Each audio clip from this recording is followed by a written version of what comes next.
merci d'inaugurer cette première conférence du cycle que le CAE organise depuis 12 ans. Cycle Urbanisme, Architecture et Habitat. 5 conférences vont suivre, dont celle-ci est la première, pour permettre d'aborder quelques-uns des thèmes d'études et de réflexion qui préoccupent les CAE dans leur mission de conseil, d'information, de formation et de sensibilisation. La plupart nous connaissent. Peut-être dans la salle, y a-t-il des personnes qui ne nous connaissent pas? CAE, je vous rappelle, c'est Conseil d'architecture, d'urbanisme et de l'environnement.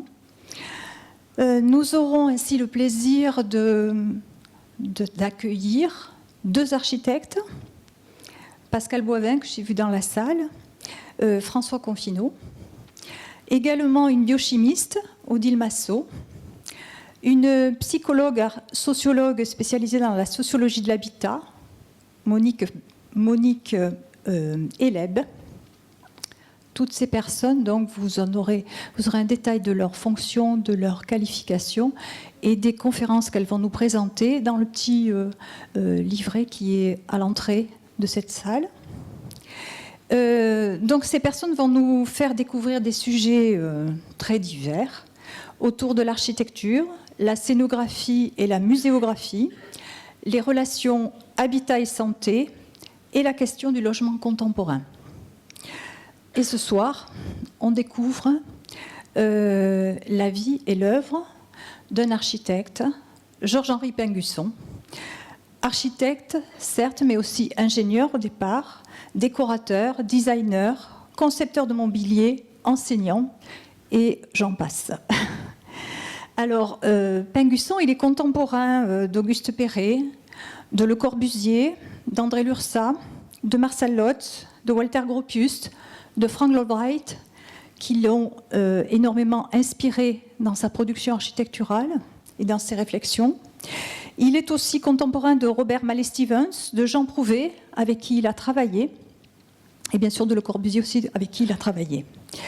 Il est connu internationalement pour 2 œuvres majeures de sa production, l'Hôtel Latitude 43 à Saint-Tropez et le Mémorial des Martyrs de la déportation à Paris. Mais il a réalisé bon nombre d'autres projets, dont un IMOA, le théâtre cinéma Le Colisée, boulevard Amiral Courbet, qui malheureusement ne ressemble plus beaucoup à ce qu'il a été au départ de sa construction. Pingusson, il se définissait lui-même comme à la fois moderne et traditionnel, et cette dualité se retrouve dans ses productions. Pour nous parler de l'homme et de son œuvre, nous avons la chance aujourd'hui d'accueillir le spécialiste de cet architecte, Simon Texier. Je dis le spécialiste parce que quand j'ai demandé à Thierry Baumet, notre documentaliste, de rechercher la documentation sur Pingusson et de voir ce que nous avions au CAE, il m'a sorti 2 articles de journaux, enfin de revues, et un ouvrage qui est celui-ci, que vous avez affiché ici, donc, et les 3 étaient de Simon Texier. Donc je pense que nous avons ici la personne adéquate pour nous parler de Pingusson. Je vais donc lui laisser la parole. Simon Texier est entre autres professeur d'histoire de l'art contemporain à l'université de Picardie à Amiens. Il est également chargé de cours à l'École nationale supérieure d'architecture de Paris-Belleville. Depuis 2008, donc, il collabore à la collection Carnet d'architectes et il mène parallèlement des recherches sur la ville d'Abu Dhabi. Avant de lui laisser la parole, je voudrais aussi remercier le Conseil général du Gard qui nous accueille dans cette salle et qui nous met à disposition un technicien qui nous permet depuis plusieurs années de mener à bien ces conférences. Merci.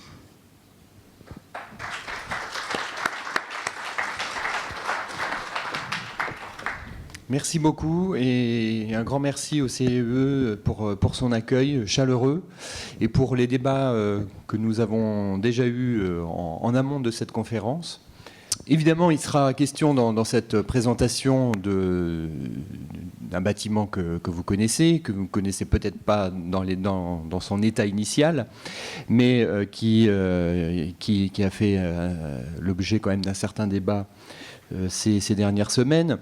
Le but de cette présentation, c'est à la fois de vous présenter un petit peu ce bâtiment, mais vous le connaissez peut-être d'ailleurs mieux que moi, et puis aussi de vous montrer qui est Pingusson et comment ce bâtiment, le théâtre-cinéma Le Colisée, s'inscrit dans son parcours. Et c'est quelque chose qui me paraît assez fondamental et qui permet justement d'aborder un certain nombre des questions qui se posent lorsque l'on est face au dilemme de la préservation, de la conservation, de la restauration et bien sûr de la protection d'un bâtiment. Alors, le bâtiment, la semaine dernière, a été inscrit au titre des monuments historiques. Il a donc toutes les chances d'être préservé. Mais la question qui se pose en amont et en aval, et je pense qu'on ne peut pas faire l'économie de ce questionnement, c'est comment qualifier ce type d'œuvre et comment situer cette œuvre dans le parcours de son artiste, de son auteur. Qu'est-ce qui peut justifier ou ne pas justifier la protection, parce que moi je ne suis pas un ardent militant de la protection à tout crin. Comme tout le monde, je défends évidemment une certaine architecture moderne du XXe siècle, enfin comme tous les historiens qui s'intéressent à cette architecture, je la défends, mais moi aussi j'ai des doutes parfois sur la nécessité de conserver. On ne peut pas tout conserver. C'est quand même le patrimoine du XXe siècle est en train de nous enjoindre d'avoir une réflexion et même une doctrine sur le patrimoine contemporain qui reste à élaborer, notamment pour l'après-1945. Alors, précisément, là, on se situe dans un registre un peu différent. Ce sont les années folles, c'est l'art déco, et il y a un attachement aussi plus important encore des gens pour cette période. Le succès actuel des expositions, des publications sur l'art déco, finalement, tend à montrer qu'il y a un attachement très fort à un corpus d'œuvres qui, pour beaucoup, ont disparu des paysages urbains. Et c'est un peu là-dessus que, personnellement, j'avais abondé dans le sens d'une protection, parce qu'il me semble que quand on parcourt les villes de France, aujourd'hui, de l'architecture art déco, qui soit vraiment au sein même de la ville, dans le tissu urbain, du centre-ville, il n'y en a vraiment plus beaucoup. Ça peut paraître étonnant, mais c'est le lot d'ailleurs de ces programmes, les cinémas et les théâtres. C'est de l'architecture, c'est comme les devantures, ça passe. Et les modes passent et on refait, on défait. Et un certain patrimoine est appelé quasiment par nature à disparaître. Et c'est le cas notamment des devantures de magasins qui sont vraiment un ensemble passionnant, mais dont il est très difficile de faire l'histoire. Les salles de théâtre, on connaît tous le principe de la concentration du système d'exploitation qui, dans toutes les villes de France, a fait disparaître les petites salles de cinéma. Vous connaissez la chanson d'Eddie Mitchell, ça parlait de ça. C'était la dernière séance, c'est la disparition des théâtres de quartier et des cinémas de quartier. Alors ici, le quartier, précisément, il est quand même central. Et puis l'art déco à Nîmes, il n'est pas extrêmement développé. Je fais un peu de fiction, mais dans une autre ville de France, comme certaines villes du Nord qui ont été extrêmement reconstruites et où l'art déco est très présent, la conservation du Colisée ne serait peut-être pas une priorité. À Saint-Quentin, à Amiens, pour parler d'une ville où je vais fréquemment, à Arras, il y a un patrimoine art déco qui est suffisamment important pour que, dans certains cas, on puisse faire des choix. Ici, le choix, il n'est pas très important, et c'est, me semble-t-il, une occasion de conserver un témoignage de ce qu'a été une période, l'art déco à Nîmes, et l'un de ses plus beaux, je pense que c'est à peu près sûr, hein, l'un de ses plus intéressants témoignages. Donc situer un bâtiment dans son temps, situer un bâtiment dans le parcours d'un architecte, ça c'est ce que je vais faire maintenant en vous racontant un petit peu le parcours de Pingusson plutôt dans ses premières années, hein, et justement la période où il travaille essentiellement dans le sud de la France. Et puis il y a aussi une autre question qui se pose évidemment, c'est l'état du bâtiment. Et aujourd'hui, qu'est-ce que l'on doit faire? Comment considérer un bâtiment qui, vous le savez, est très endommagé? Il me semble que là, de fait, hein, la protection ne peut s'entendre que s'il y a aussi restauration, restitution au moins, hein, de ce qu'était cette façade qui a été largement écrétée. J'emprunterai quelques images qui ont été présentées par Josette Clier à la CRPS et qui montrent bien le processus de dégradation de ce bâtiment. Voilà pour des considérations générales, hein, que je veux volontairement très mesurer, parce que c'est aussi personnellement ma position. Et ce n'est pas parce que je suis spécialiste de Pingusson que je vais militer pour la conservation de tout ce qu'a fait Pingusson. Il y a des œuvres qui, il est vrai, sont mineures, mais parce qu'elles sont dans un parcours intéressant, charnière, elles peuvent être aussi valorisées, hein, revalorisées. Et je passe là, avant de revenir au début, immédiatement à un autre cas aujourd'hui qui se pose en Allemagne. C'est un bâtiment de Pingusson toujours, l'ambassade de France à Sarrebruck, qui, vous le savez, la SAR est revenue plus vite que la France ne l'avait imaginé à l'Allemagne après référendum, et ce bâtiment d'ambassade, hein, diplomatique, avec tout l'apparat que cela implique, du mobilier, des œuvres d'art, tout ça est revenu dans le giron du gouvernement du Land de Sarrebruck, de la SAR, et a fait l'objet de quelques transformations, mais pas de façon pas très grave, hein. C'était le ministère de l'Éducation nationale, de la Culture. Et aujourd'hui, les Sarrois sont confrontés au devenir de ce bâtiment qui est vide, et ils ne savent pas quoi y faire. Et c'est ça aussi. Certains disent à propos du patrimoine sans usage, point de salut. C'est bien la question qui se pose. Qu'est-ce qu'on met si on conserve? Certes, qu'est-ce qu'on met ensuite dans le bâtiment en question?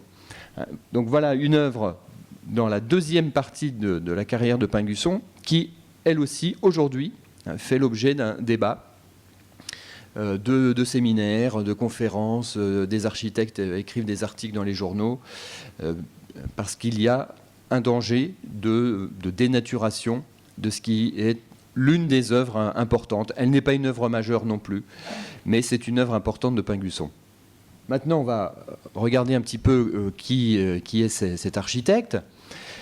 Comme cela a été dit dans l'introduction, c'est un contemporain. Il est un peu plus jeune que Le Corbusier, un peu plus jeune que Perret. Il a exactement le même âge qu'André Lurçat, donc l'une des autres grandes figures du modernisme français.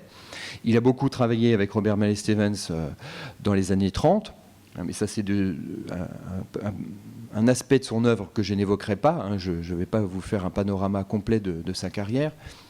Ce que je vais surtout là mettre en évidence, c'est ce qui a été dit également, cette citation de Pingusson qui se revendique architecte moderne et traditionnel.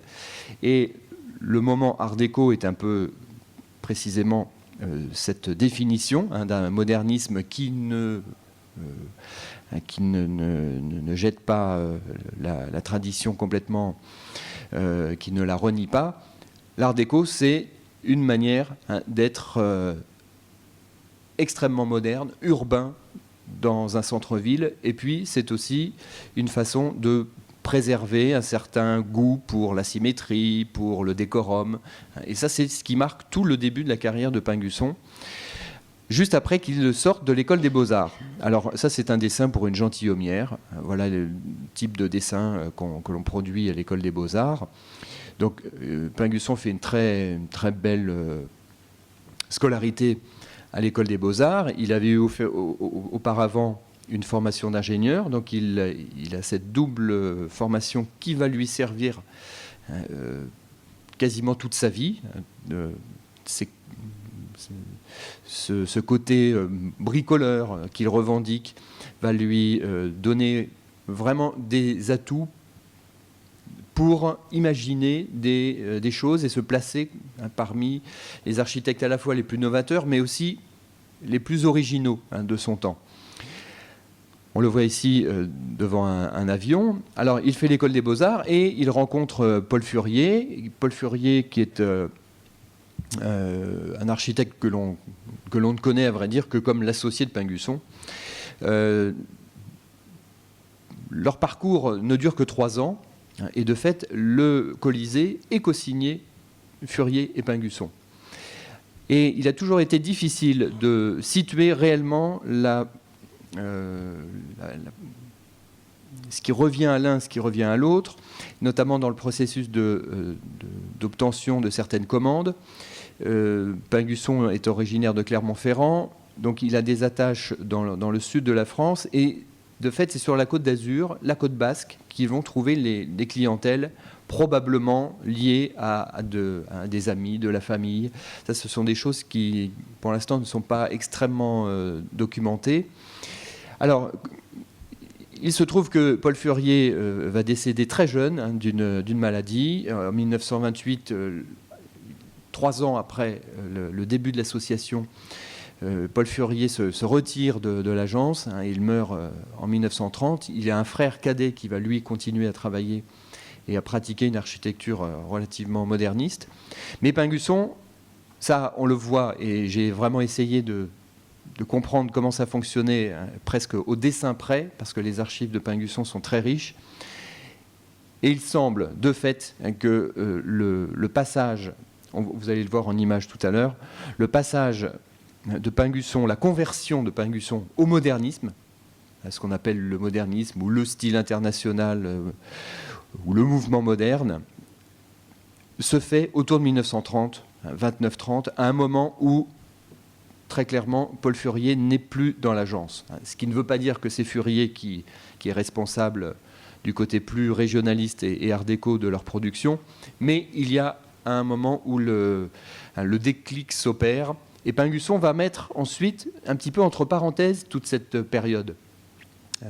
Donc c'est pour ça aussi qu'il faut être mesuré quand on parle du Colisée, parce que ça n'est pas un chef-d'œuvre de l'architecture moderne. C'est une œuvre intéressante, importante pour Nîmes, mais à l'évidence, Pingusson, je pense, ne revendiquait pas haut et fort cette période 1925-1928.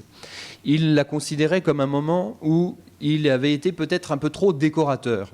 Alors ça, je trouve ça amusant, parce que Pingusson, en fait, souvent je suis un peu sévère avec lui, parce que je considère qu'il a en partie raté certains pans de sa carrière. Ce qui me semble, enfin, il le disait lui-même. Mais parce qu'il était entier et il était capable d'offrir à Le Corbusier un projet plutôt que de le prendre lui-même. Il était vraiment quelqu'un d'éminemment partageur. Et alors, il avait un autre défaut, c'est qu'il était un très brillant décorateur, mais il a réfréné pendant des décennies ce talent de décorateur que vous voyez là. L'affiche du bal des 4 arts à l'école des Beaux-Arts en 1923. Ça, ce sont des petits éléments de préparatoire pour un décor également dans un bâtiment de spectacle. Des intérieurs de magasins où on voit Pingusson commencer à penser le mobilier. Et en fait, on se rend compte que cet architecte est un excellent décorateur et qu'il n'a pas voulu aller jusqu'au bout. Et précisément, le Colisée fait partie de ces moments où Pingusson a été librement décorateur. Malheureusement, ces décors ont presque intégralement disparu, mais ça n'en donne que plus d'intérêt à ce théâtre-cinéma, voilà, qui est contemporain d'œuvres comme celle-ci, qu'on a redécouvert grâce aux travaux menés à l'Institut français d'architecture, qui m'a précisément offert la possibilité de travailler et faire ce travail de thèse sur les archives de Pingusson. L'Institut français d'architecture et Maurice Culot, notamment, avaient développé un programme de collecte d'archives d'architecture du XXe siècle. Pingusson faisait partie de ces architectes. Et puis, il y avait tout un regain d'intérêt pour le régionalisme et l'art déco. Et dans les années 90, beaucoup de recherches ont été faites sur toutes ces architectures un peu méprisées à l'époque du modernisme, qui ont d'ailleurs été pour partie sans beaucoup de précautions démolies en masse dans les années 60-70. C'est toute cette architecture des stations balnéaires, comme ici à Anglet, à côté de Biarritz, où Pingusson fait le golf club, avec Furier, bien sûr, et puis avec un architecte local, l'un des grands théoriciens du néo-basque. Ils font un golf club à Chiberta, et puis juste à côté, ils font cette villa Barré de Cap, qui n'est pas une villa néo-basque, vous pouvez le constater, et c'est ça justement qui fait l'intérêt de cette production méditerranéenne de Pingusson. Enfin, quand je dis méridionale plutôt, puisque là on est sur la côte atlantique, et en fait sur la Méditerranée, Pingusson va pratiquer un régionalisme à peu près du même ordre, c'est-à-dire qu'il l'interprétation que j'en ai fait, c'est qu'il pratique une sorte de régionalisme générique ou syncrétique, et qu'il ne va jamais chercher dans le néo-basque ou dans le néo-provençal pur et dur, mais il mélange les styles, et Pingusson et Furier sont finalement actifs entre 25 et les 30 de manière quasi équivalente sur la côte d'Azur et sur la côte basque, et dans deux situations régionales très différentes, avec des traditions très différentes. Finalement, ils jonglent tranquillement, et ils pratiquent la génoise quand il faut. Ça, on m'a appris que ça s'appelle une radassière. C'est une sorte c'est une petite alcôve dans la maison provençale. Il pratique un régionalisme qui est assez inventif finalement, puisqu'il ne repose jamais sur une imitation pure et dure, et notamment il ne repose jamais sur des plans d'inspiration locale. Pingusson travaille plutôt sur un plan à la fois d'inspiration palladienne, des plans souvent centrés, ou bien des plans type Art and Craft. Vous voyez ces plans de maisons britanniques de la fin du 19e, où on essayait d'articuler le plan, souvent avec un couloir central qui desservait toutes les pièces, mais de façon dissymétrique. Et tout ça donne lieu, finalement, quand on y regarde de près, un vrai travail d'architecte, c'est-à-dire de conception en plan de l'espace. Et on voit que Pingusson, d'emblée, pratique ce qui va être le but de toute sa vie, c'est d'être un fabricateur d'espace, un fabricant, ou un producteur d'espace, avec cette idée que c'est l'espace d'abord qui fabrique la poésie d'une maison. Évidemment, il sera tout à fait dans le même esprit que Gaston Bachelard dans les années 50, quand il publiera la poétique de l'espace. Voilà une villa à Hyères, qui a été là très probablement agrandie, qui n'a plus grand-chose de très lisible. Ce sont des maisons à l'origine un peu plus modestes. Alors, parmi ces maisons, il y en a quand même qui sont d'une certaine ambition, qui sont protégées au titre des monuments historiques depuis déjà une bonne vingtaine d'années. Voilà la villa Gillet à Cannes, la villa pour Paul Gillet, qui était ce grand industriel lyonnais qui a fait construire au début du XXe siècle déjà sa maison lyonnaise, qui existe toujours et qui accueille l'association, la Villa Gillet, donc une très belle villa un peu de style néo-italien de 1906-1907. Quelques années plus tard, il fait construire par Pingusson et Paul Furier cette villa sur la côte d'Azur, sur les hauteurs de Cannes. Et on voit très bien comment fonctionne le plan selon Pingusson. La base, c'est un plan centré qui va s'ouvrir néanmoins sur le jardin avec un petit patio qui va être publié dans une revue, parce que le jardin lui-même a été conçu par Pingusson. Il y a un vrai travail là d'ensemble qui est relativement rare, hein, que Pingusson en fait n'aura pas beaucoup d'autres occasions de mener. Concevoir une villa et un jardin qui seront publiés tels quels, hein, comme tels, dans la presse de l'époque, dans La Vie à la campagne, hein, ou dans l'Illustration, des revues qui étaient attentives aussi à cet art des jardins. Voilà, le patio, donc une inspiration qui est un peu, évidemment, méditerranéenne, mais qui n'est jamais totalement typée, hein, marquée par un modèle.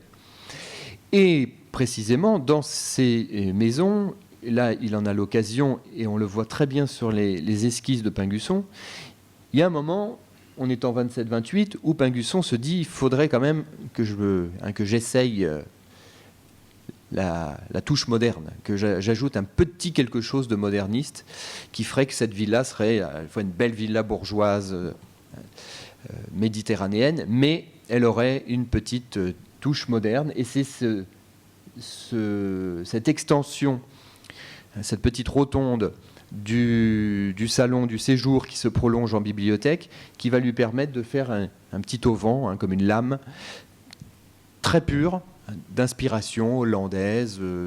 Il connaît très bien l'Allemagne aussi, pour l'avoir beaucoup visité dans sa jeunesse. Donc voilà le type de production que sont amenés à proposer Furier et Pingusson, forcément pour une clientèle qui, à ce moment-là, attend aussi d'être satisfaite et d'avoir le confort moderne, mais dans des murs qui sont relativement dans le goût de ce qui se fait à l'époque. Et je fais un tout petit saut en 1943 pour vous montrer tout ce qui est toute la complexité du parcours de Pingusson pendant la guerre. Son tireur de plan, Monsieur Blaise, son tireur de plan va lui confier une maison. Donc on est pendant la guerre, Pingusson s'est replié en zone non occupée, il cherche vaguement à avoir une activité, et il va avoir, sur la Côte d'Azur, où il a encore des contacts, il va avoir cette commande d'une maison que je n'ai jamais trouvée. Là, à la Croix-Valmer, aujourd'hui, pour trouver une maison, c'est pas la Croix-Valmer, c'est la Croix et la Bannière plutôt.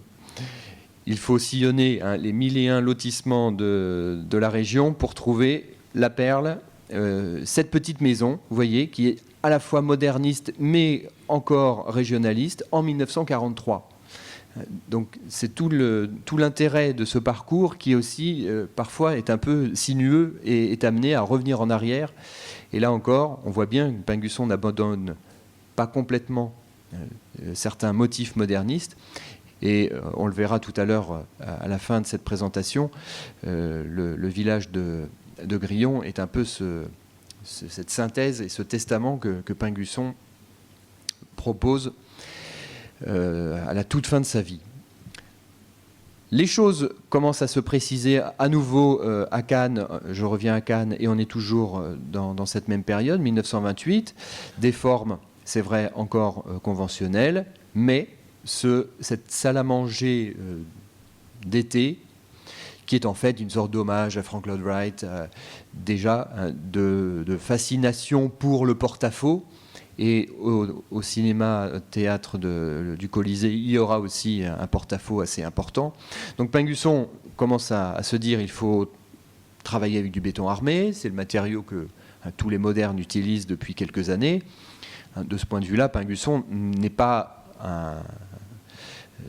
fait pas la course en tête. Il suit un petit peu le mouvement. Et un mouvement qui, d'ailleurs, en 1928, est déjà très largement engagé. Le style international existe depuis un moment, et Pingusson va le rejoindre, lui, un petit peu plus tard que les autres. Mais cette Villa Gompel, vous la voyez ici, témoigne, là on n'est plus sur les hauteurs de Cannes, on est au niveau quasiment de la mer, le long de la voie de chemin de fer. Cette Villa Gompel, elle témoigne d'un intérêt de Pingusson et Furier, peut-être plus précisément de Pingusson, pour un certain nombre de références, à la fois cette grande horizontale qui est très proche de ce que Frank Lloyd Wright pratique aux États-Unis. Et cette architecture, elle est à ce moment-là parfaitement connue à travers l'Europe, puisque Wright a fait un voyage en Europe et a diffusé sa production, dont tous les jeunes architectes connaissent cette architecture. Et puis, déjà, l'idée du paquebot, de la proue, de vaisseau, que l'on va retrouver chez Pingusson quasiment comme une obsession, comme l'un des éléments les plus remarquables de cette poétique architecturale que Pingusson essaye de développer, à travers des formes, malgré tout, mais aussi à travers l'espace. Alors voilà, ces photos d'époque, de la toute fin du chantier, on voit bien cette horizontale, ce bâtiment comme ça, juste coupé par une proue de paquebot. Voilà, c'est comme un immeuble d'angle aussi. C'est l'un des premiers morceaux de bravoure que Pingusson propose et qui a fait l'objet, après, vous voyez, un cas typique, cette maison qu'on appelle aussi Villa Romée. Cette Villa Romée, elle a été laissée à l'abandon pendant des années, et c'est finalement le syndicat des architectes des Alpes-Maritimes qui, de façon bénévole, a engagé la restauration. Le bâtiment était inscrit, donc il fallait en faire quelque chose, et ça, c'est le lieu d'accueil aujourd'hui de la maison des architectes des Alpes-Maritimes qui ont quasiment, pendant leur week-end, restauré cette maison. Le moment 28-30, c'est vrai qu'il est très intéressant pour ce que Pingusson tente, et de fait, ensuite, il va se lancer vraiment dans le modernisme et ne plus jamais presque en sortir. C'est lorsqu'il est amené à faire cette villa, la Villa Caron, sur les hauteurs de Saint-Jean-de-Luz, où les avant-projets, on le voit très, très bien dans ses archives, sont encore une maison de type méditerranéen, sans référence néo-basque, un plan un peu palladien, plan centré. Et puis, c'est le moment, très clairement, où Paul Furier n'est plus dans l'agence. Et Pingusson commence à simplifier ses dessins. Il épure complètement. Il arrête de faire certains rendus que l'on va revoir justement pour le Colisée. Des rendus qui étaient un peu pittoresques, qui étaient souvent au pastel. Très joli dessin, mais Pingusson justement va tenter de se défaire de ce côté trop joli dessin et va faire de cette villa, de cette maison Caron, un objet de plus en plus épuré. Je ne montre pas de photos, ça c'est la maquette, mais c'est une maison qui depuis a été totalement réaménagée en maison néo-basque, ce qu'elle n'avait jamais été sur le dessin, puisqu'elle était d'un régionalisme un peu indéfinissable. Elle a fini par être une maison moderniste et elle a terminé en étant néo-basque. Donc vous voyez que le sort de certaines maisons est quand même assez étonnant. Et voilà ce que présente par exemple au Salon d'automne Pingusson lorsqu'il doit envoyer une maquette de maison. Et l'un de ses collègues, Raymond Fischer, dira très clairement et de façon très, très exacte: le plan est classique, la forme est moderne. Pingusson reste encore attaché à des figures spatiales qui sont d'inspiration classique. Et sur la forme, sur les façades, il renonce définitivement à la génoise, aux toitures à pente, à tous les détails qui permettraient à Sainte-Maxime d'avoir une maison de Sainte-Maxime. Non, ça sera une maison moderne, mais celle-là ne sera pas construite. Alors, approchons-nous un petit peu de Nîmes. On est au Grau-du-Roi et simultanément, Pingusson et Furier sont amenés à construire des équipements, non plus des villas cette fois-ci, mais des équipements. Le Palais de la Jetée, vous le voyez avec le graphisme là, qui est l'œuvre de Pingusson, ces petits graphiques là où on mesure très bien. Ça n'a rien d'exceptionnel, mais on voit le goût de Pingusson pour tout ce qui est logotype, ce qui est vraiment le détail décoratif, une capacité à synthétiser. Il y a toujours un petit drapeau qui traîne. C'est toujours très... et la typographie l'intéresse également beaucoup. C'est une construction assez modeste sur le plan des façades. C'est donc un petit hôtel casino le long du canal de la Jetée. Voilà le site. Le bâtiment est ici. Il ne cherche pas en façade à se démarquer fondamentalement. En revanche, à l'intérieur, là on voit tout de même des dessins de Pingusson qui sont le moment où il abandonne le pastel couleur. Il ne garde qu'une couleur pour sortir un petit peu quelques détails, mais il devient de plus en plus attaché à une architecture qui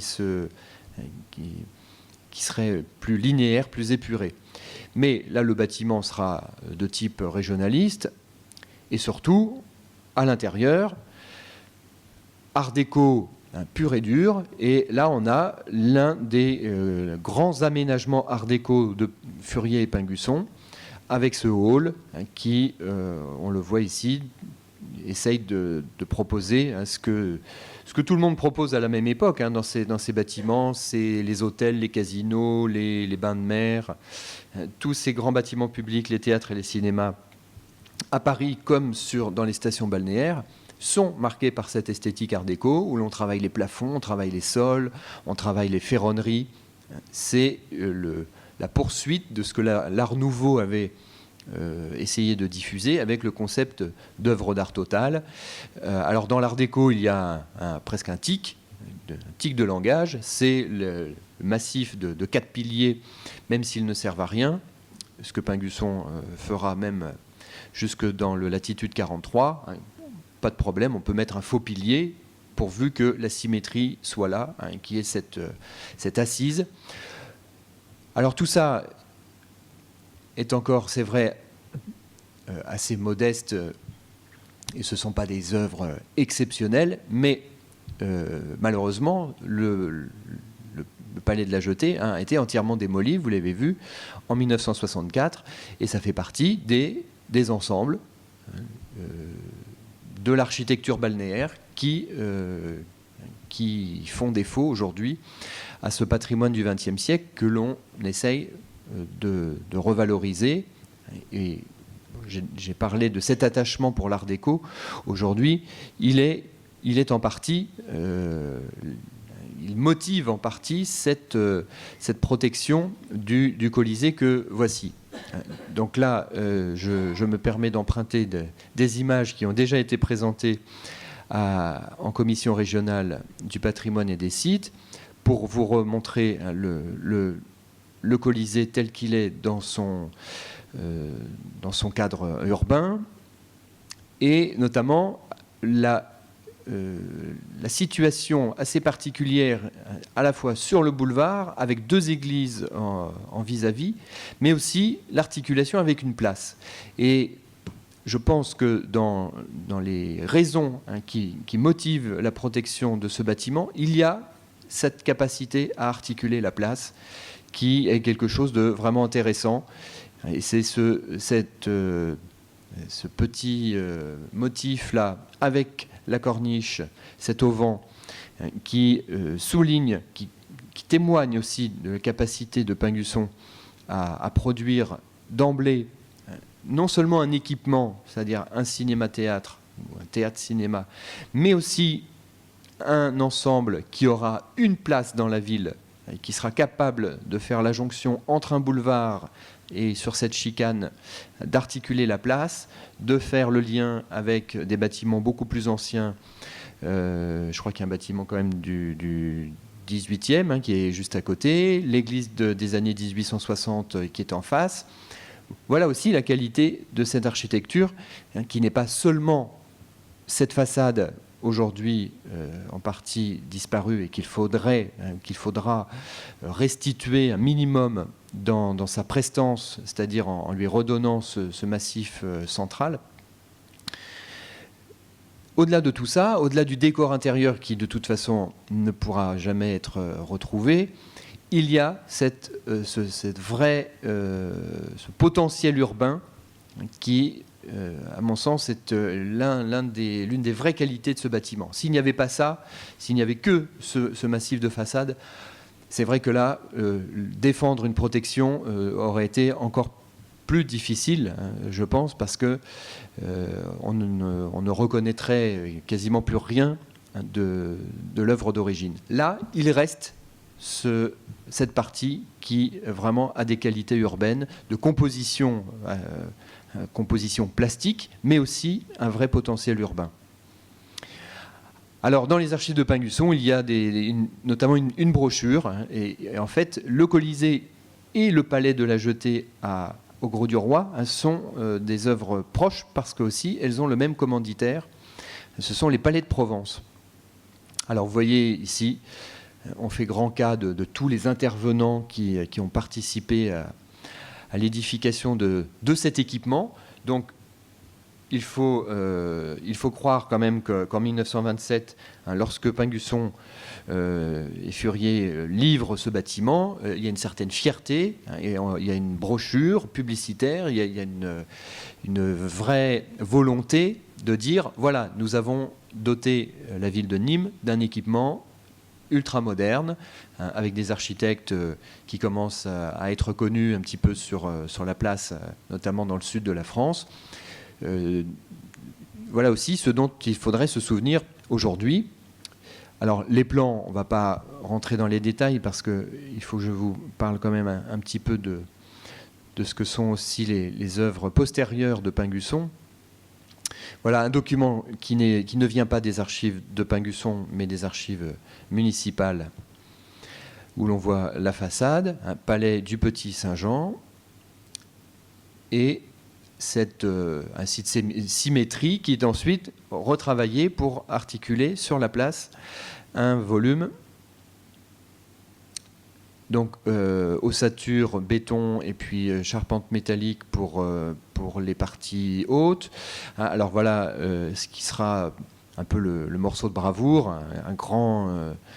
une tribune avec un chantier qui probablement a été une petite aventure constructive pour Pingusson, mais aussi sûrement pour les entrepreneurs.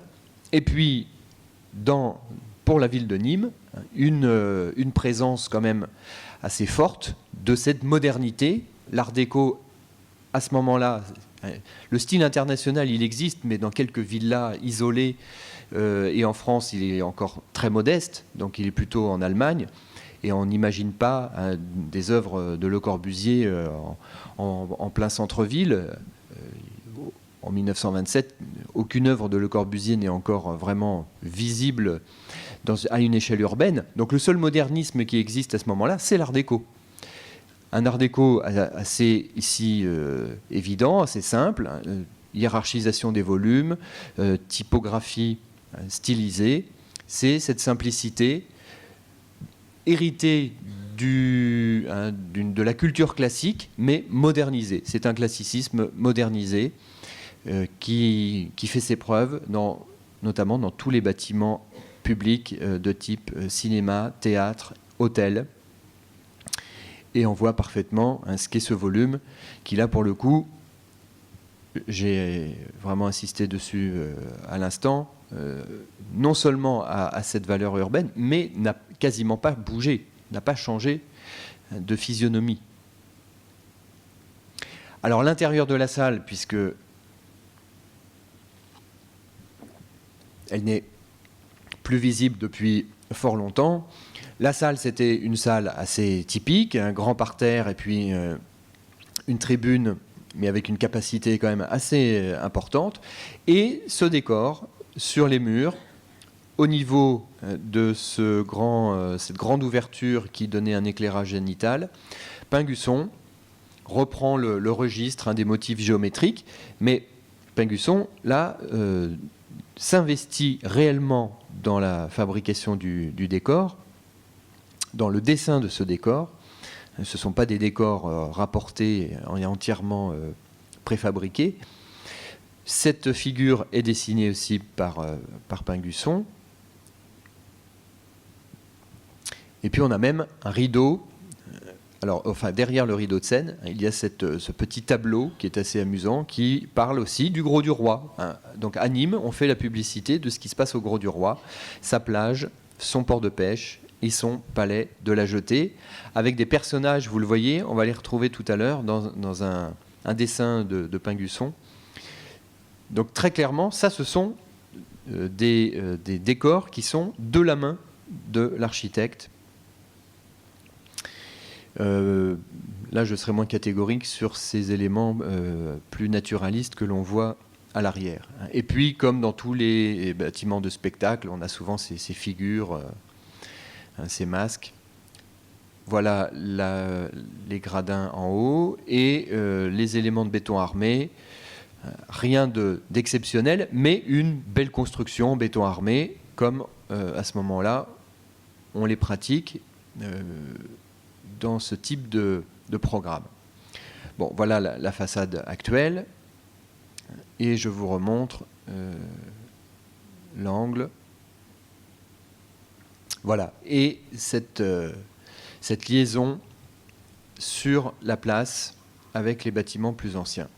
Et c'est vrai que, à la manière de cet immeuble Ticodac de Quimper, si on fait le tour de toutes les villes de France qui ont gardé leur théâtre, cinéma, art déco en centre-ville, il y en a un peu à Saint-Brieuc, c'est vrai, à Quimper, dans le nord de la France, dans le sud, plus grand-chose. Nice avait un patrimoine art déco immense, mais surtout aujourd'hui préservé au niveau de l'immeuble d'habitation. Si on fait le tour des équipements en centre-ville, on se rend compte qu'il ne reste plus grand-chose. Alors maintenant, passons à ce qu'est le parcours de Pingusson à la suite de cette expérience nîmoise et de ce parcours qui est encore très méridional. À ce moment-là, il a une commande parisienne, c'est sa première vraie commande parisienne, et c'est aussi un théâtre. Le théâtre des Menus Plaisirs, il n'a pas choisi le nom, d'ailleurs il trouvait ça un peu suranné, il aurait voulu que ça s'appelle le théâtre 1930. Là c'était moderne. Malgré tout, il va faire de ce théâtre l'une des œuvres les plus modernistes dans l'architecture théâtrale de son temps, avec une typographie là aussi adaptée et une référence au style paquebot avec ce hublot, avec ces petites cabines de projection qui est en porte-à-faux, cette fameuse guitare qui malheureusement a disparu, puisqu'aujourd'hui le théâtre existe toujours avec un bar dont on ne sait pas s'il préserve encore ce fameux décor, mais le tout aujourd'hui est assez méconnaissable. Il se trouve que là, le plus grand décor de Pingusson qu'il ait réalisé lui-même, c'est ce qu'il a écrit à la main, vous en voyez ici l'esquisse au pastel, c'est le bar du théâtre des Menus Plaisirs. Il dessine le bar comme le pont d'un paquebot et il explique qu'il a réalisé ce décor lui-même sur les murs du théâtre des Menus Plaisirs. Il n'est pas impossible qu'en enlevant les tentures du bâtiment actuel, on ne retrouve pas ces éléments. Et voilà, un Pingusson qui a une expérience de peintre aussi, fait ce dessin que vous voyez qui est très proche de ce qu'on a vu tout à l'heure, qui évoque peut-être soit le Gros du Roi, soit Saint-Tropez, puisque précisément, il s'achemine là vers son œuvre maîtresse, qui est l'hôtel Latitude 43 à Saint-Tropez. Et c'est vrai que, pour reprendre des éléments de réflexion que j'évoquais au tout début, le théâtre cinéma Le Colisée, c'est une œuvre en tant que telle, mais c'est aussi l'œuvre de celui qui va, par la suite, produire cette œuvre majeure du modernisme, et qui fait que Pingusson ne peut pas être mis au même rang que d'autres architectes beaucoup moins connus, et qui auraient produit des œuvres analogues à celles du Colisée. Donc c'est toujours cette complexité qu'il y a à évaluer la valeur d'une œuvre au regard d'un certain nombre de critères, et notamment le reste de la production de cet architecte.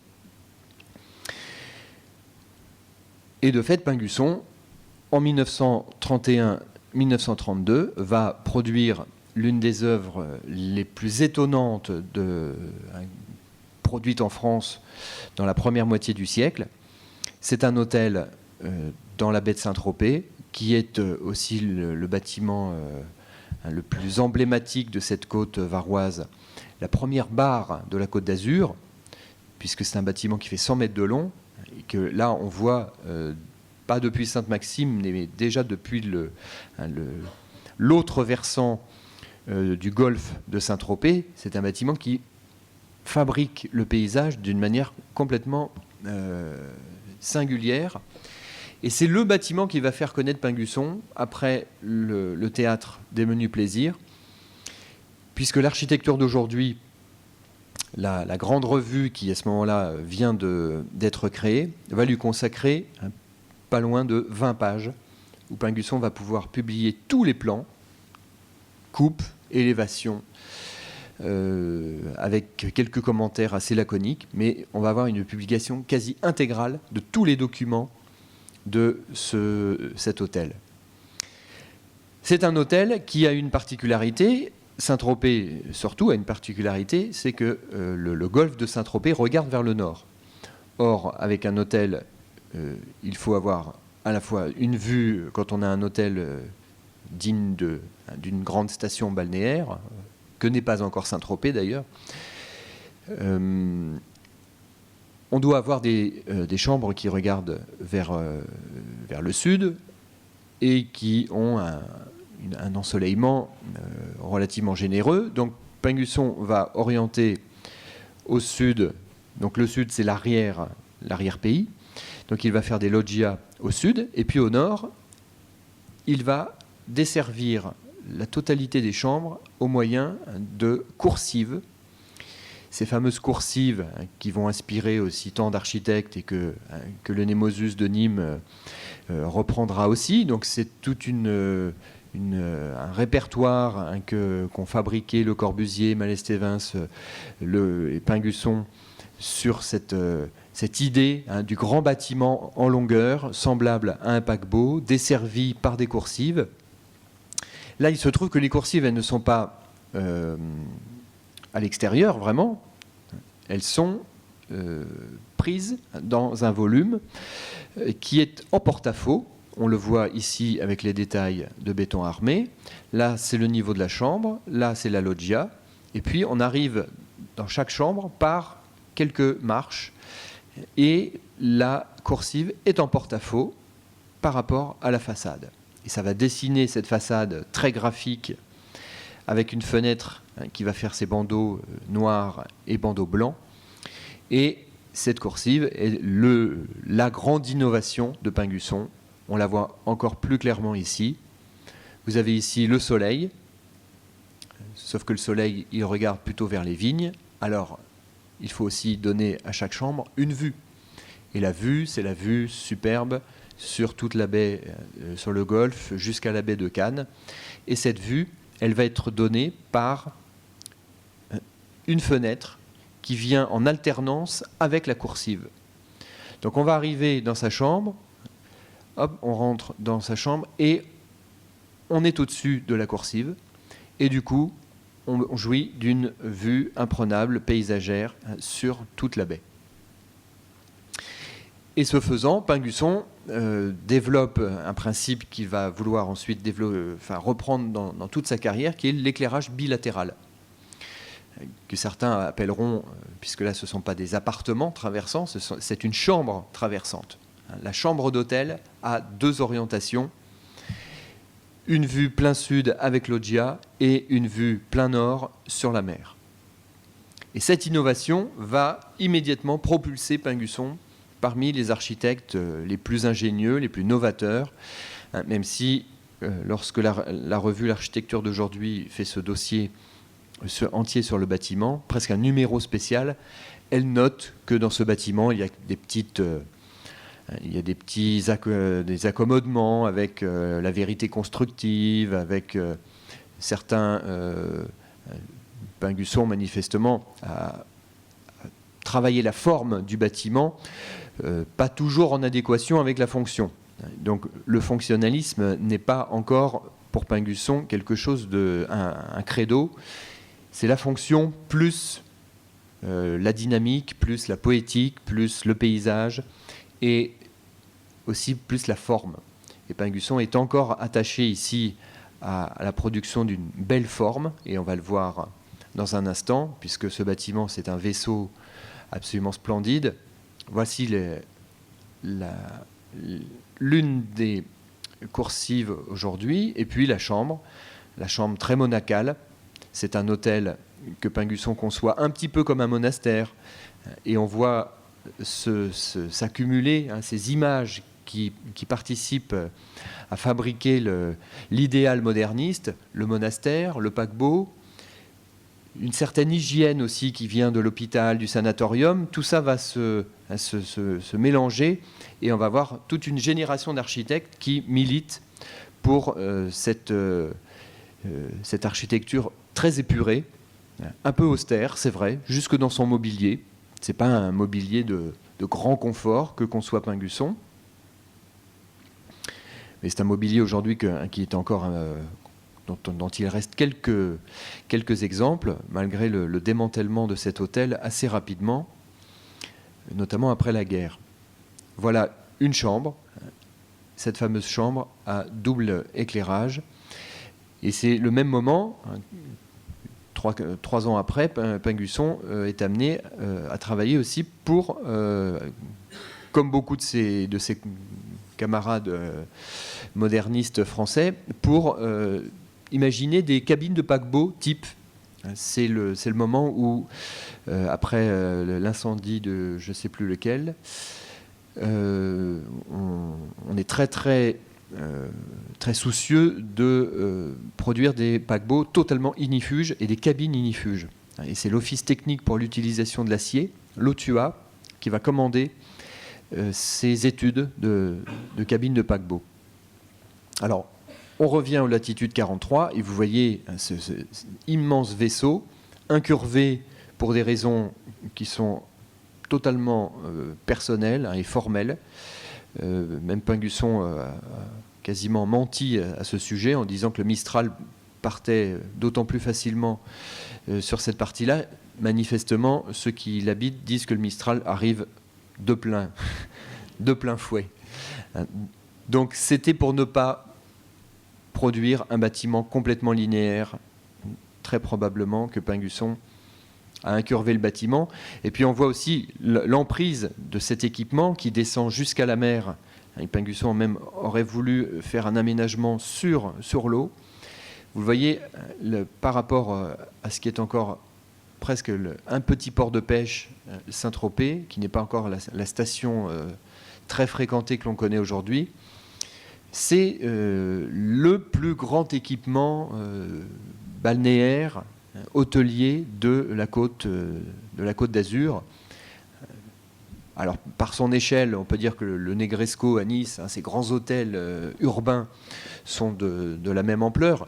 Mais là, on est sur la côte, à l'extérieur du village, et on a un équipement qui a une vraie vocation à être complet, avec piscine olympique. Il y aura même un casino, alors que ce n'était pas permis à l'époque pour la station de Saint-Tropez. Il va y avoir une dérogation, je crois, obtenue par quelqu'un, par l'une des commanditaires, pour avoir la possibilité d'ouvrir un casino.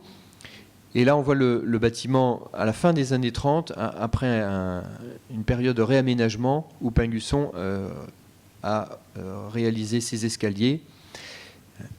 Alors, il y a une histoire qui est assez amusante dans ce bâtiment, c'est qu'en fait, il n'était pas blanc. Aujourd'hui, il est blanc, il était repeint en blanc, mais à l'époque, il n'était pas blanc, mais comme les photos en noir et blanc ne montraient pas qu'il était légèrement coloré, on a toujours cru qu'il était blanc parce qu'il a dû être repeint à la toute fin des années 30. Et malgré 20 pages dans l'architecture d'aujourd'hui, on ne mentionne jamais la couleur du bâtiment.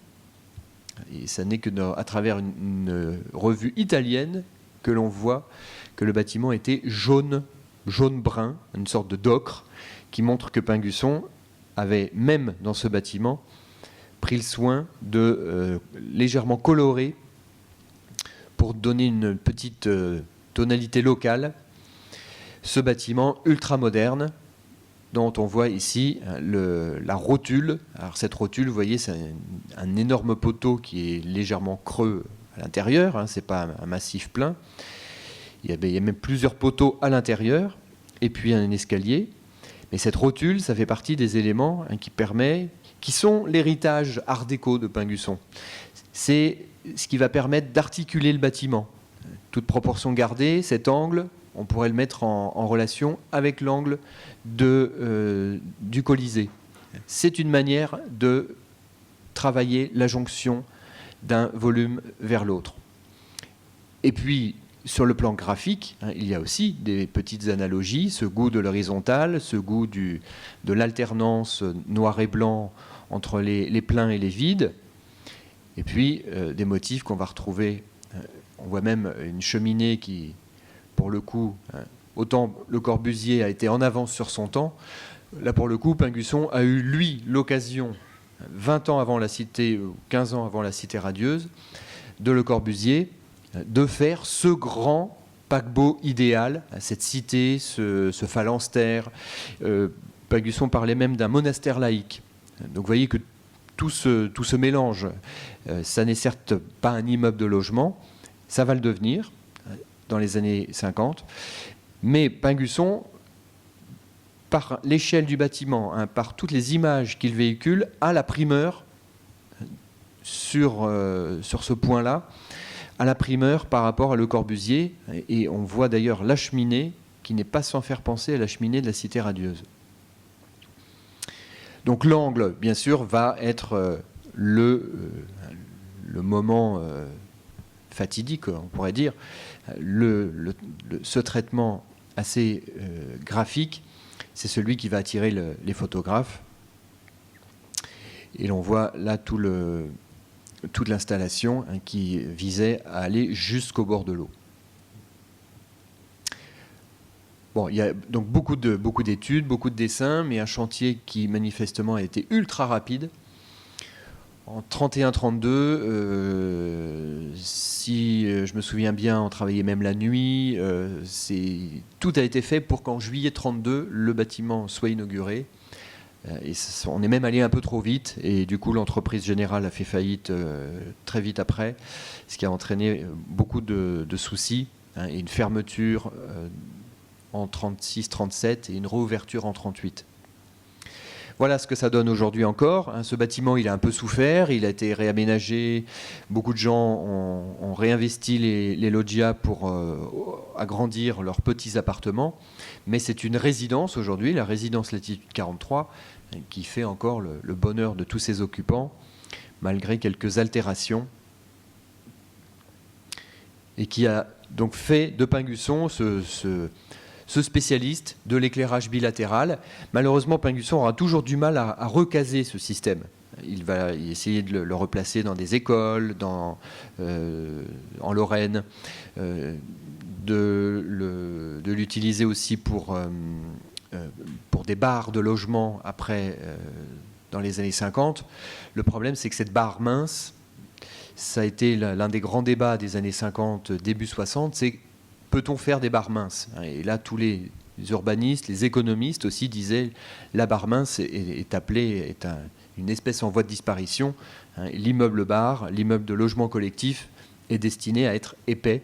C'est comme ça qu'il est rentable. Et Pingusson n'aura jamais l'occasion de faire cette fameuse barre traversante, complètement traversante.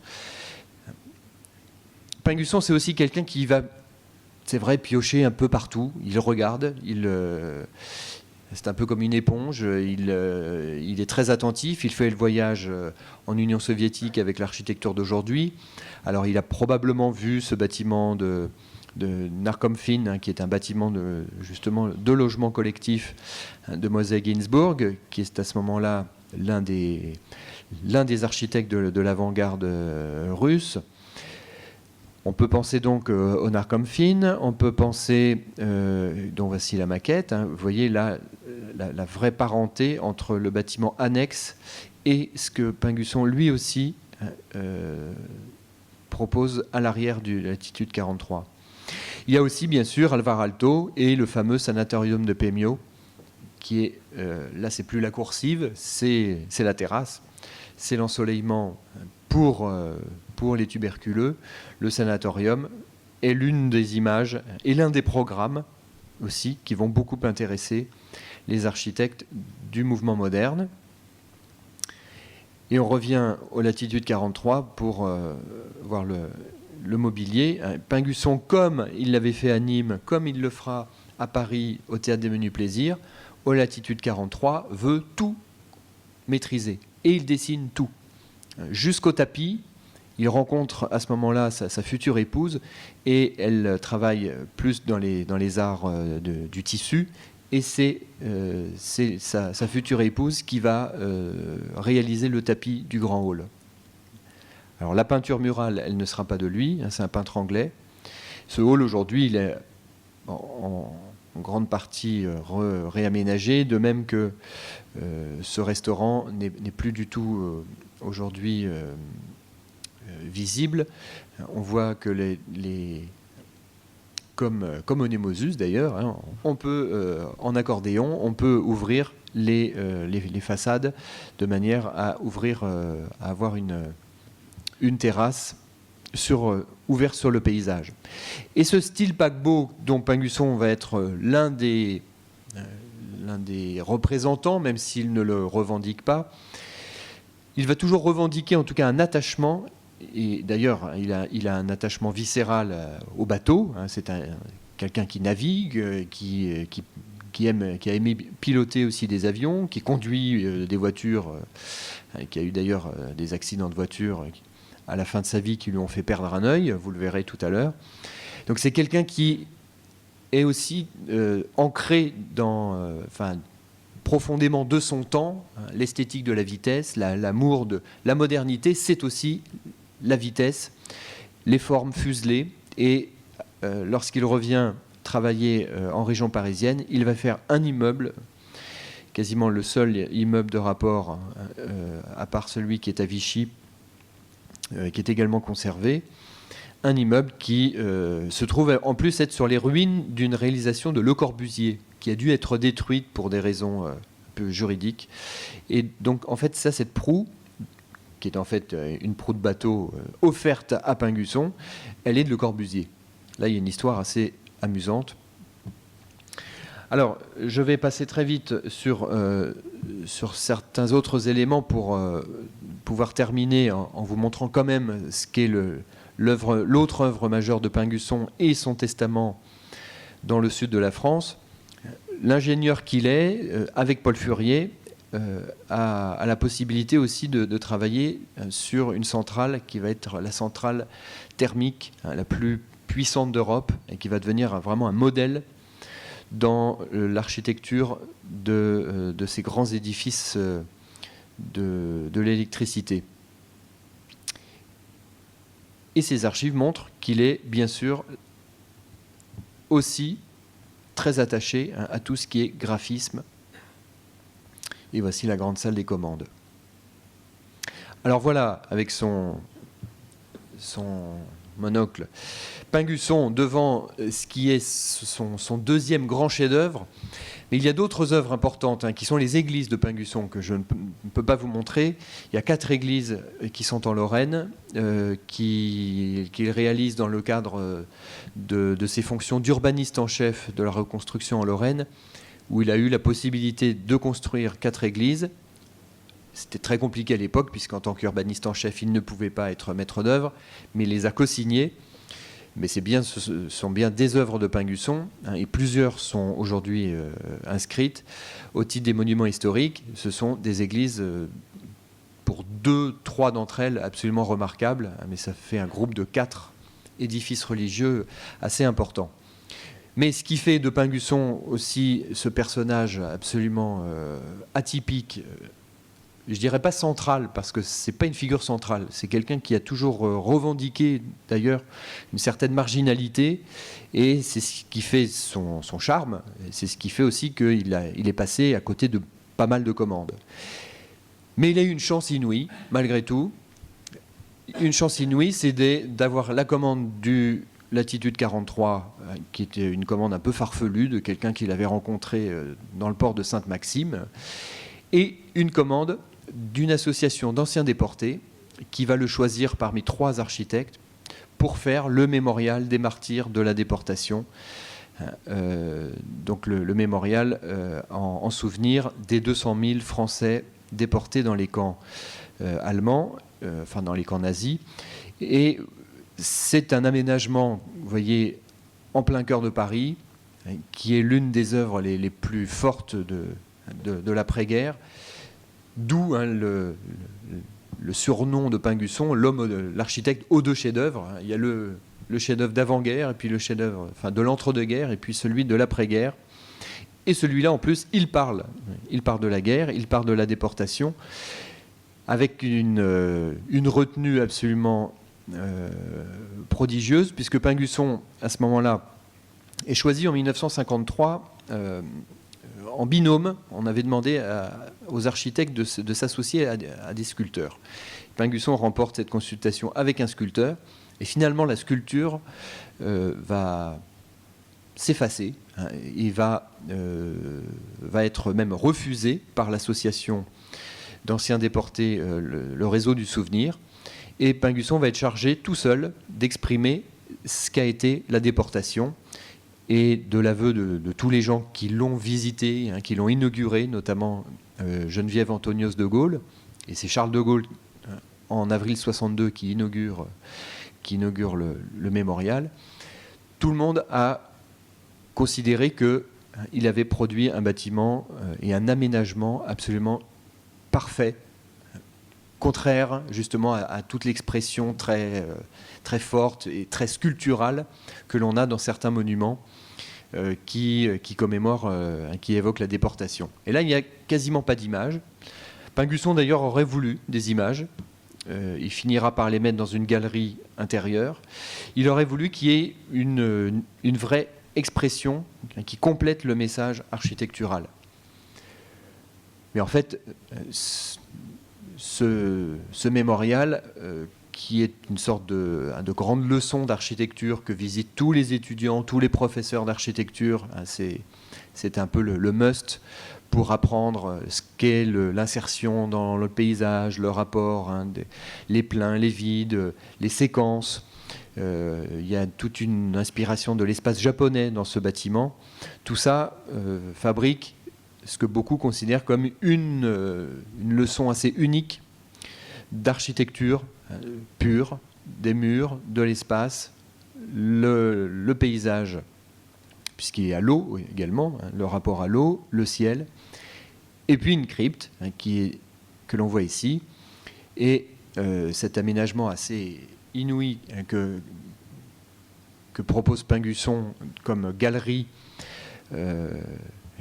qu'il appelle la galerie sans fin. C'est en fait une dalle en ardoise avec un faux plafond lui-même en ardoise, et sur les 2 côtés vous avez 200 000 petites ampoules, des bâtonnets lumineux, 200 000 c'est-à-dire une lumière pour chaque déporté. Et vous regardez cette image, en fait, si on fait abstraction de l'effet de perspective, on voit une croix, comme une croix de guerre. Et le blanc devient le vide, et ces 4 parties deviennent le plein. Et vous voyez une croix. Donc, il y a le graphisme de Pingusson va jusqu'au bout d'une symbolique qui est là, très forte.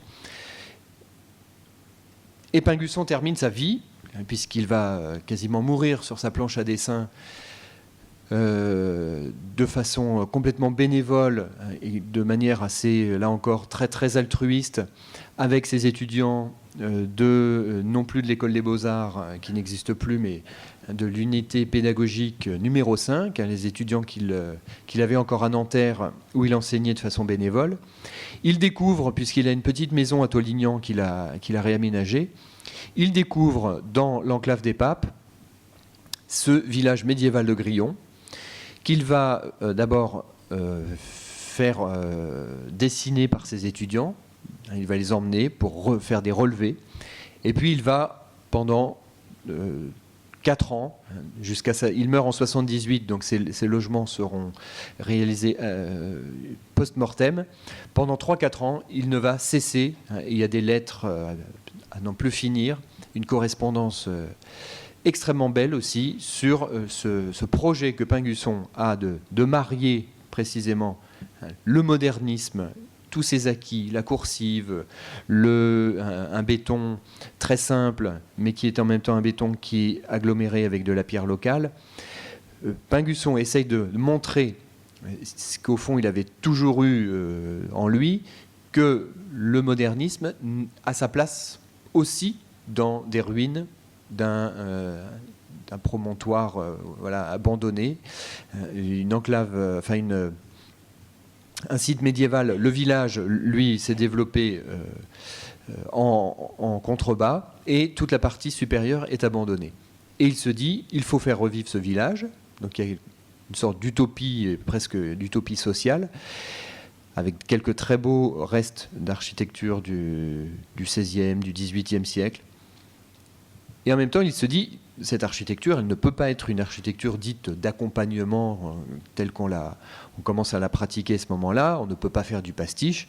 Et il va militer pendant des années et des années pour avoir un projet totalement fidèle à ses convictions, du logement social, desservi par des coursives. Et c'est là où il va finir par remettre les coursives que depuis 40 ans, il cherchait à chaque fois à mettre dans ses projets et que souvent on lui refusait parce que ça coûte cher, la coursive, elle est en porte-à-faux, c'est compliqué. C'est ça aussi le charme de Pingusson, c'est une façon de ne jamais plier devant la contrainte, quitte à abandonner des projets s'il ne peut pas les mener jusqu'au bout. Et là, c'était presque une sorte de dernier navire que Pingusson était en train de réaliser, puisque en fait, là, vous avez un mail, et dans certains relevés, on voit très bien que ce mail, c'est une véritable proue. Et donc, ce village a été quasiment conçu comme un organisme en soi, comme un bateau, encore une fois. Et dans ces logements, vous voyez, il y aura des fours à pain qui restent, du logement social avec des fours à pain de plusieurs siècles de distance. Il va réussir à mettre du logement dans ces remparts et à l'arrière de proposer une écriture complètement contemporaine. Voilà donc ce qu'est le parcours de cet architecte, dont je n'ai pu évidemment vous montrer que quelques bâtiments, mais voilà, l'auteur du Colisée n'est pas n'importe qui, et surtout est l'un des architectes les plus attachants du XXe siècle, et l'un de ceux qui a le plus milité pour un modernisme à visage humain, parce qu'on reproche souvent à l'architecture moderne d'être froide et inhumaine. Pingusson est l'un de ceux qui ont le plus défendu les qualités précisément humanistes de cette modernité. Voilà, je vous remercie. J'aimerais savoir si vous connaissez Le Corbusier ou pas. Vous avez des rapports entre eux? Oui. Alors, il est un tout petit peu plus jeune parce qu'il est... Pardon, je ne vous ai même pas donné ses dates de naissance et de mort. 1894-1978. Et là, vous voyez d'ailleurs, j'en avais jamais vu sa tombe au cimetière de Tollignan. Donc, il meurt en 78. Donc, il a quelques années de moins. Il est de 7 ans, le cadet de Le Corbusier. Et il commence à se connaître dans les années 30. Et donc il a une fascination pour Le Corbusier, bien sûr. Il a lu en 1935 ou 1933, il achète La Cité radieuse. Il lui écrit, donc il lui explique qu'il adhère parfaitement à ses théories sur la ville, notamment. Sur la charte d'Athènes, il est comme la plupart. Il partage les grandes lignes de la charte d'Athènes, le zonage, différenciation des circulations piétonnes, automobiles. Voilà. Et puis après, il y a un vrai épisode Pingusson-Le Corbusier qui, connaissant Pingusson, ira à son désavantage, et connaissant Le Corbusier aussi, c'est Briey-en-Forêt. Et ils vont travailler, Pingusson en Lorraine a l'occasion de faire une sorte de petite ville neuve dans une clairière, à côté de la ville de Briey, et ça sera Briey-en-Forêt. Et c'est Pingusson, l'architecte en chef, c'est lui qui dispose tous les bâtiments, et à ce moment-là, il dit dans les bâtiments collectifs, je voudrais qu'il y ait Le Corbusier, et qu'il fasse l'une de ces cités radieuses, l'une de ces unités d'habitation. Et Le Corbusier l'a fait, cette unité d'habitation, et ça va causer tellement de problèmes par le gigantisme du bâtiment, ça va faire peur au maire finalement, et après surtout à la municipalité qui suivra. Et donc un changement de municipalité va faire non pas capoter le projet puisque Briey-en-Forêt existe. Et Pingusson, il fera une école, mais il devait faire 2 immeubles de logement collectif qu'il ne fera pas, pour s'effacer devant Le Corbusier en disant Le Corbusier, de toute façon, c'est le meilleur d'entre nous, c'est à lui que revient la priorité, et donc c'est lui d'abord. Et il avait même fait, pour vous dire, l'altruisme de Pingusson. Il y avait eu un concours à Paris pour un grand stade au Bois de Vincennes en 1963, et Pingusson avait écrit à tous ses collègues en disant « Mes chers collègues, je vous propose que nous nous retirions tous de ce concours pour laisser Le Corbusier qui, en 1937, avait déjà fait un projet magistral pour un stade qui n'avait jamais vu le jour. Ça serait vraiment l'occasion de lui offrir cette occasion. Nous lui devons tous beaucoup. » Et Pingusson, et Le Corbusier lui dit mon petit Pingusson, vous êtes vraiment un chic type, mais vous êtes quand même assez naïf. Est-ce que vous pensez que la profession qui, pour une bonne part, me déteste, est-ce que vous pensez que la profession va se retirer de ce concours qui est une affaire juteuse, un grand stade de 100 000 places, Voilà, donc il y a un attachement. Le Corbusier, oui, avait une sympathie pour Pingusson. Je pense que le mémorial, je ne suis pas sûr qu'il y ait beaucoup de témoignages de Le Corbusier, mais enfin, j'imagine que le mémorial, Le Corbusier a dû être quand même assez impressionné. En Lorraine, sont où les églises de Pingusson? Vous avez dit qu'il y avait des églises. Alors, c'est 4 églises qui sont dans des petits villages.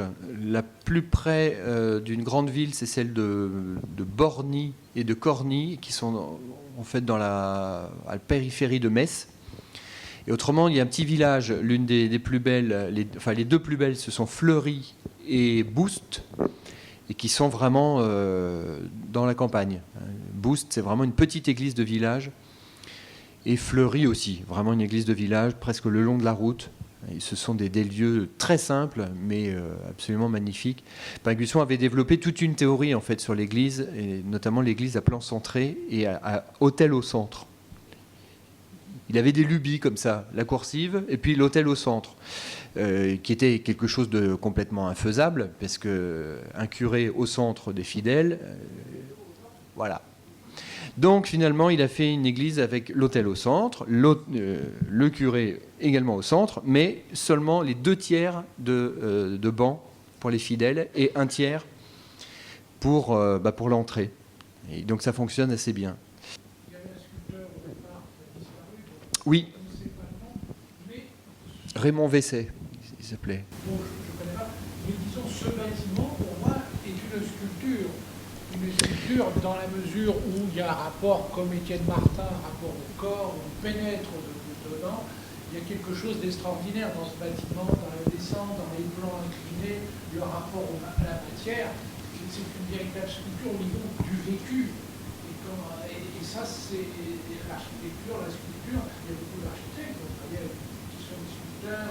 Et là, il y avait notamment une œuvre qui est architecturale, mais qui est sculpturale. Oui, oui, tout à fait. En fait, le seul élément sculpté, il est là. Enfin, le seul élément conçu comme une sculpture, c'est finalement Pingusson lui-même qui va le faire. Donc le sculpteur, c'était Raymond Vesset qui d'ailleurs pratiquait ce qu'il appelait l'archisculpture. C'est une époque où on était beaucoup aussi dans la synthèse, un renouveau de la synthèse des arts. Mais là, c'est très amusant, enfin, c'est touchant aussi encore. Pingusson tenait mordicus à ce qui est une figure sculptée, un gisant, quelque chose comme ça. Donc finalement, jusqu'au bout, il a demandé à des gens s'ils ne voulaient pas. Il y a eu des essais, et puis des articles de presse incendiaires. Donc finalement, tout ça a été remisé. Je ne sais pas ce que sont devenues d'ailleurs ces œuvres. Et lui a dessiné cette herse, en fait, qui symbole... je pense qu'on les appelle aussi les corbeaux. C'est une herse de métal noir qui symbolise pour lui l'impossible échappé, sinon la mort. Donc on ne peut pas sortir de ce lieu. On voit l'eau, la Seine coule juste derrière, et voilà le symbole de l'impossible échappé des camps. Mais c'est vrai que c'est à la fois une grande leçon d'architecture et un travail qui s'apparente à de la sculpture. Oui, c'est une vraie synthèse complète. Je voudrais juste revenir sur le projet du Colisée à Nîmes, même si j'ai bien compris qu'il n'était pas représentatif de l'œuvre de Pingusson. Pingusson, grand architecte, auteur de 2 chefs-d'œuvre, et qui s'est rallié tardivement au mouvement moderne, comme vous l'avez dit. Donc le Colisée, lui, ne fait pas partie, puis il l'a construit, il l'a conçu avec son associé de l'époque, ne fait pas partie de ce mouvement moderne. Il a une écriture art déco. Néanmoins, vous avez activement participé à son inscription, comme vous l'avez dit tout à l'heure, pour qu'il soit protégé. Donc ma question, c'est, j'aurais aimé avoir votre avis sur l'avenir de ce site à Nîmes, qui est désaffecté depuis des années. Je suppose que vous l'avez visité, que vous avez constaté qu'il ne reste rien de l'intérieur de l'œuvre de Pingusson. Je suppose que vous avez aussi constaté que la façade a été largement modifiée, détériorée, a subi des ajouts de part et d'autre.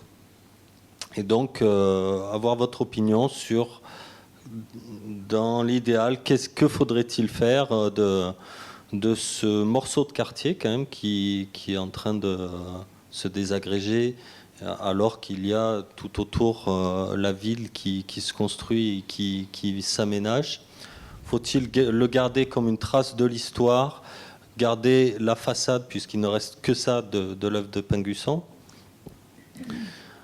Voilà ma question. De toute façon, on ne peut pas garder autre chose que la façade, puisqu'il ne reste rien d'autre. Sachant que Pingusson disait lui-même que l'espace était tout avant le reste. Tout à fait. Oui, je suis tout à fait conscient que... Ça n'était qu'une enveloppe d'un espace. Oui, il a pu le dire, oui. Comme il a pu dire que de fait, ces années d'avant 1930 étaient pour lui un moment non pas mineur, mais plutôt de gestation. Mais tout ça, je l'ai dit, et je vais pas le redire. Mais je pense que... vous me posez la question plutôt, qu'est-ce qu'il faut faire de ce site? Puisque de toute façon, maintenant, la question est en partie réglée. Que faire après? Ça, c'est pas à moi de le dire. D'ailleurs, il y a un programme architectural, il existe, il va peut-être évoluer maintenant que la façade est protégée. Moi, je pense que on n'est jamais vraiment farouchement, je ne pense pas qu'il y ait de théoricien du façadisme, et c'est ce mot que j'ai employé dans une note que j'ai donnée à l'appui de la protection, et c'est vrai que là, je pense que le façadisme est une doctrine qui a été très néfaste pour beaucoup de villes, notamment Paris, mais dans certains cas, je pense que le façadisme peut se justifier. Et de fait, on peut faire à l'arrière plein de choses qui prennent acte tout simplement d'une réalité. Encore faut-il que cette réalité soit un peu réalité augmentée, je dirais, c'est-à-dire rénover cette façade du Colisée.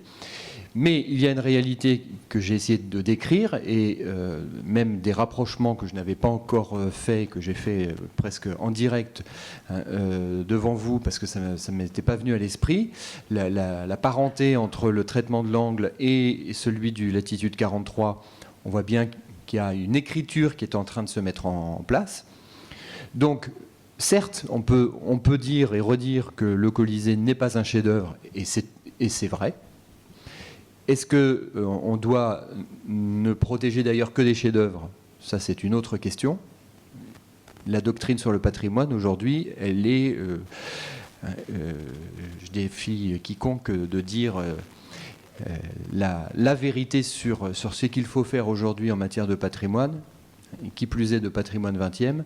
C'est un chantier théorique. Donc moi, je ne veux surtout pas plaider pour une solution et une seule. Je pense qu'il y a des choses à faire derrière cette façade, un programme. De toute façon, le programme, il existe, hein, le projet existe. Il peut prendre acte de l'intérêt d'une façade, hein, plutôt que de proposer une nouvelle façade, de prendre appui sur cette façade et de révéler ce qu'a été un moment de l'histoire, et je le répète, un moment de l'histoire de l'architecture, le moment Art déco, dont il reste si peu de choses dans certaines villes que le façadisme se justifie. Mais c'est vrai que, personnellement, je n'ai jamais été pour le façadisme. Je préfère voir parfois même disparaître un bâtiment en entier.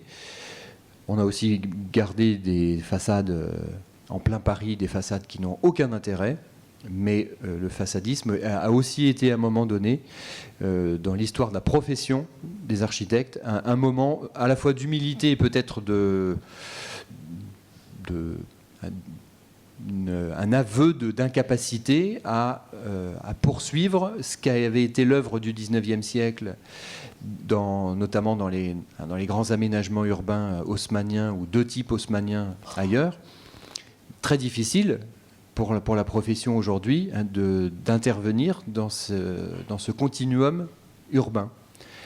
Et donc, c'est pour ces raisons que le façadisme a fait des ravages dans les années 80-90, parce que derrière ces façades protégées, hein, on ne s'est pas privé de démolir énormément d'intérieurs et d'espaces qui avaient de l'intérêt. Là, l'espace, il est déjà dénaturé, il est déjà à moitié démoli, mais, encore une fois, la façade a suffisamment de qualité pour qu'elle soit protégée. Alors, dernière chose à ce propos, une inscription au titre des monuments historiques, c'est vrai que c'est un acte fort et qu'en général, ça valorise ou ça récompense des œuvres qui sont quand même des œuvres d'un intérêt évident. Mais c'est aussi un outil. L'inscription, le classement, ce sont à la fois des outils, des marques de reconnaissance de la valeur artistique, archéologique et historique d'un ouvrage, mais c'est aussi aujourd'hui un outil par lequel il faut passer si on veut que certains pans de ville, certains morceaux de ville gardent cette petite saveur qu'elle avait. Et c'est vrai que le petit à côté, le petit côté art déco, s'il était restitué dans le volume central, je pense que ça peut être intéressant. Et ça peut être aussi presque un projet un peu modèle, innovant, puisqu'il y a dans toute action patrimoniale, il y a de l'innovation. C'est le cas sur le site de l'université avec Andrea Bruno. Il y a une imagination patrimoniale, et là, ce n'est pas à moi de la diffuser. Moi, je ne suis pas architecte, et je serais bien incapable de faire une proposition pour ce site. J'aimerais savoir si le mémorial à Paris est ouvert à tout le monde, et où est-ce qu'il est exactement? Oui, il est à la pointe de l'île de la Cité. Donc tous les gens qui rentrent dans Notre-Dame, s'ils rentraient au mémorial, peut-être qu'il vaut mieux pas. Il y a beaucoup, surtout, et c'est étonnant d'ailleurs, ce type de monument commémoratif, c'est surtout les anglo-saxons qui aiment visiter ça. Les Français n'y vont pas, ça les intéresse pas trop. Et il est ouvert, sauf qu'en ce moment il est en travaux. Mais il est ouvert bien sûr à tout le monde. Il suffit de rentrer dans ce petit square, qui est une sorte d'extension de l'île de la Cité. C'était un square en 1925. Avant, il y avait une morgue ici. Donc il y a toute une histoire de la morgue au mémorial. Avant, c'était un tas de détritus au Moyen-Âge. Mais c'est un site absolument exceptionnel. Jamais un architecte n'a eu la chance de travailler. Alors, énormément de contraintes, puisque monument historique, site protégé, tout est. On est là précisément pour parler de patrimoine. On est dans un site saturé de patrimoine. Et bien justement, Pingusson a lui aussi une vraie capacité à prendre acte d'une réalité patrimoniale, et le bâtiment ne dépasse pas quasiment le niveau du sol. C'est un aménagement en quasi-totalité souterrain. Oui, la crypte est souterraine. On descend par des escaliers. Voilà l'entrée. Il y a 2 escaliers, et ensuite donc ça a été creusé, et en cela c'est un peu une sculpture, puisqu'on a creusé dans le sol, et puis ensuite consolidé avec des murs de béton. J'aimerais savoir si l'état d'esprit de l'attitude 43, de partage au début, de collectivité, un peu, enfin, de collectivisme plutôt, est-ce que ça a persisté ou jamais? Parce qu'en fait, ils voulaient un partage dans la construction de cet immeuble, une égalité entre les personnes. Oui, même si c'est un hôtel, Oui. c'est vrai que les chambres, il y avait quelques chambres à la proue du bâtiment qu'on a aperçues au niveau de la rotonde, qui devait être un peu plus spacieuse. Mais autrement, c'est vrai que c'était à la fois un hôtel et un monastère. Pour lui, c'était fait pour des intellectuels déjà. Il voyait dans cet hôtel des gens d'un certain niveau de culture qui viendraient là pour se reposer l'esprit, pour Échanger aussi. pour penser, et aussi pour échanger, puisqu'il y a eu une comparaison qui a été faite il y a déjà un bon moment entre l'esprit du Latitude 43 et l'esprit de Pontigny, qui était cette abbaye de Bourgogne, où, alors maintenant c'est à Cerisy, qui a des colloques en Normandie, mais à Pontigny, il y avait des réunions d'intellectuels. Tous les grands intellectuels des années 50, 60 se réunissaient à Pontigny, et c'était des séminaires, des colloques séminaires. Et c'est vrai qu'il y avait de ça, de cet esprit communautaire. Alors évidemment, ça n'a pas marché très longtemps, puisque l'hôtel a fait faillite en 1937. Il a fermé, et puis il a rouvert en 1938 après quelques travaux. Donc cet idéal n'a pas vraiment fonctionné beaucoup. Mais comme dans beaucoup de bâtiments, comme à la Cité radieuse aujourd'hui de Le Corbusier, ou même comme dans certains immeubles parisiens, comme à Med Montparnasse, une immense barre qui est au-dessus de la gare Montparnasse, conçue par Jean Dubuisson. Ce sont les gens qui habitent là se constituent quasiment comme ensemble villageois, et appellent leur immeuble quasiment le village. Donc il y a cet esprit aujourd'hui, je pense en partie au Latitude 43. Même s'il y a beaucoup de gens qui ont soit une chambre, soit un appartement, mais qui n'y viennent pas très souvent. Donc il y a ceux qui habitent, et puis il y a ceux qui y viennent pour les vacances. Donc il y a moins l'effet de cohésion qu'on peut retrouver aujourd'hui à la Cité radieuse de Marseille, où il y a beaucoup d'architectes.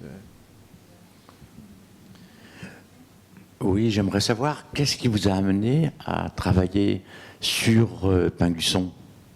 Qu'est-ce qui a été le déclic? Vous l'avez connu, ou un peu? Pas du tout? Oh non, malheureusement. Pas du tout. Moi, j'ai eu la chance d'être 2 ans son élève, et je connais plus ce travail-là que vous présentez.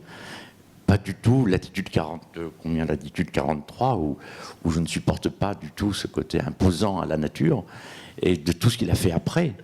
Après, je l'ai connu dans les années 70, où il était beaucoup plus humble par rapport à la nature, et que au départ, c'était vraiment un conquistador de la nature. Bon, mais ma question n'était pas ça. Ma question était pourquoi. Qu'est-ce que vous a amené à travailler avec lui, Ça, ce sont travailler sur lui? Non, pas avec lui, mais Oui, sur lui, pardon. non, en 78, je tapais encore dans les ballons et je ne regardais pas l'architecture. Non, c'était un peu le hasard quand on cherche un sujet de thèse. Vous voyez, c'est très concret. J'avais travaillé sur un architecte basque dans le cadre d'un DEA, enfin, ce qui était le DEA, l'équivalent d'un master. Et puis je cherchais un sujet, et c'est le rôle de l'Institut français d'architecture que j'ai évoqué, de Maurice Culot, qui a été l'un des grands découvreurs d'archives et d'architectes de l'entre-deux-guerres. Et c'est Maurice Culot qui m'a proposé ce sujet, parce que les archives étaient là et qu'elles n'avaient pas été... Il y avait une historienne qui avait commencé à travailler dessus, mais qui avait changé un peu d'orientation ensuite. Et le sujet traînait un peu. Et donc il manquait une thèse, en fait, sur Pingusson. Donc ça a donné une thèse de doctorat, et ensuite deux ouvrages notamment, puisqu'il y en a un gros plan un peu austère qui contient l'essentiel de la thèse, et puis le petit volume dans la collection Carnet d'architectes dont je m'occupe, qui est vraiment une version beaucoup plus succincte. Mais il se trouve que j'ai aussi pas mal interrogé de gens qui ont connu Pingusson et beaucoup qui ont reçu son enseignement, et c'est assez fascinant d'entendre le discours quasi unanime de tous les gens qui l'ont connu sur le personnage. Un personnage absolument magnifique, merveilleux, qui... tous les gens que j'ai croisés qui l'ont eu, même ne serait-ce que pour une correction, disent avoir été marqués par ce passage, ces quelques mots. Donc je pense que l'enseignant aussi a vraiment été quelqu'un d'important.